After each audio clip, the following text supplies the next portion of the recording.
ډېره یو عجیبه فلسفه هغه دا چې کله یو انسان مؤمنی کنه نه هغه قابل د دوستانی، چې مؤمن نه قابل د دوستانی، مؤمن به د مؤمن سره صرف دوستانه جوړي. صحیح ده. دا خبره هم پکې رااله چې مؤمنان به په اتفاق اتحاد سره اوسېږي. چا چې ایمان راوړی په الله باندې، چا چې ایمان راوړی په پیغمبر باندې، چا چې اعتماد دی د قبر په زندګۍ باندې، د هغې نه وروسته چې کومه زندګي را روانه ده په هغې باندې، یعنې عقاید شرعیه چې کوم دي، عقیدې مسایل نه، عقیده د ټولو مسلمانانو یوه ده که نه، د مسلمانان به ټول په اتفاق اتحاد سره وي.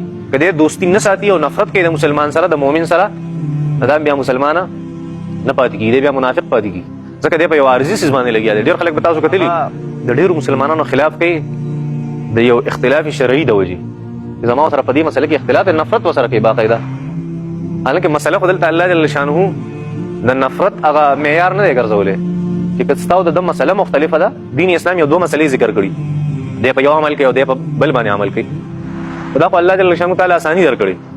اوس د دې دا مطلب نه چې زه به د سره نفرت کوم، دی به زما سره. نو په مسایلو په بنیاد باندې الله جل شانه هغه دا نه غواړي چې د بل نه دې نفرت وکړی شي. او د عقیدې په بنیاد باندې داسې غواړي.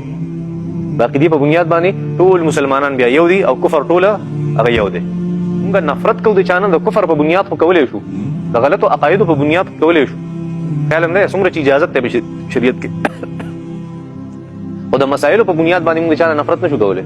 دا سړی په دې مسله زما په دې مسله باندې عمل نه کوي، دا ګمراه دی، د سره زه نفرت کوم، دی به نه راځي زما جومات ته، دی به زما علاقې ته نه راځي. دا مسله درسته نه. دلته الله جل شانه فرمایي والمؤمنون والمؤمنات بعضهم اولیاء بعض، مؤمنان سړي او مؤمنان ښځې، بعضهم بعضې په دې کې اولیاء بعض، دا دوستان دي د بعضو.